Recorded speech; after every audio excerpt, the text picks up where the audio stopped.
Have you heard about the Strong Interest Inventory Assessment? Yes, I have. It's a comprehensive assessment tool used to evaluate an individual's interests and preferences. Awesome. This is my first time hearing about this assessment. How can I know if it's valid and reliable? To determine whether a psychometric test, like the Strong Interest Inventory Assessment, is valid and reliable, it undergoes a series of studies focused on reliability and validity.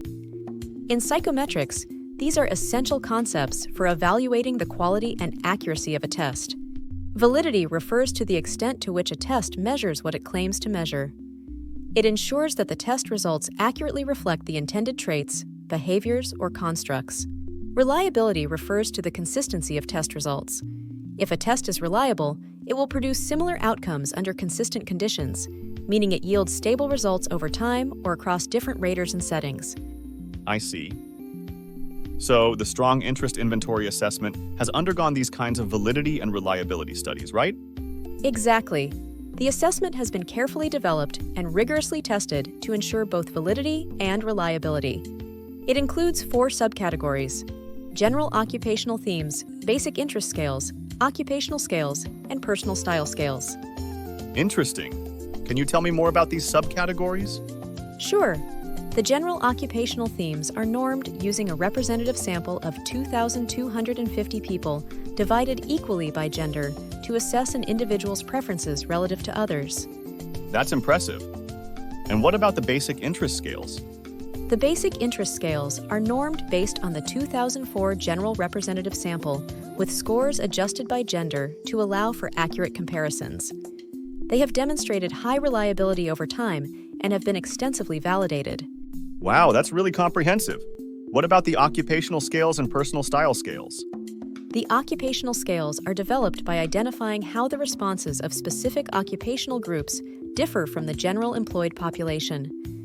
They have shown stable test results over time and have higher validity for well-defined fields. And the personal style scales? The personal style scales were normed using a sample of 2,250 individuals, equally split by gender, and have demonstrated good reliability through internal consistency and test-retest studies. The litany studies have shown strong correlations between the personal style scales and the occupational scales. Wow. The Strong Interest Inventory is indeed very helpful. But how can we effectively interpret the results of this assessment? Accurate interpretation of the results is crucial for applying the assessment effectively. Let me give you some general strategies and best practices and ways of addressing specific challenges in interpretation of the Strong Interest Inventory. Before administering the assessment, it is important to explain that it is designed to help job seekers understand their personal interests and how they align with various career paths rather than testing their abilities. Encourage them to respond with their first instinct, as there are no right or wrong answers, and clarify any unfamiliar career terms to ensure the results are meaningful. Before the interpretation session, career professionals should review the profile for consistency and validity, checking for atypical responses, skipped items, and patterns. If the assessment is valid, they should analyze the results to develop hypotheses about the client's interests, which will be explored during the session. Organize your discussion with the client into 3 parts: introduction, interpretation, and exploration, covering the inventory's purpose, the client's feelings, occupational interests, and concluding with potential vocational opportunities based on their profile. Lastly, examine the scales for patterns, as profiles usually show consistency, where the GOTS, BS, and OSS indicate similar interest areas, and discuss each scale to see how they can support your client. That's very comprehensive. How about the challenges in interpreting the results? The first challenge you may encounter is the flat profile. Job seekers with a flat profile show low interest scores across various occupational scales, often due to indecisiveness or low self-esteem, and should seek vocational counseling to address these issues.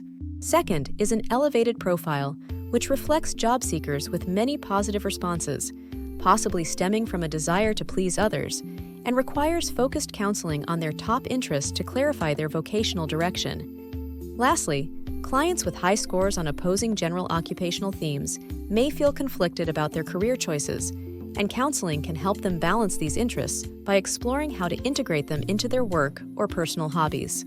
That makes a lot of sense. It's good to know that there are structured approaches to ensure the assessment is used effectively. Absolutely. The strong interest inventory is a valuable tool, but it requires skilled interpretation to unlock its full potential.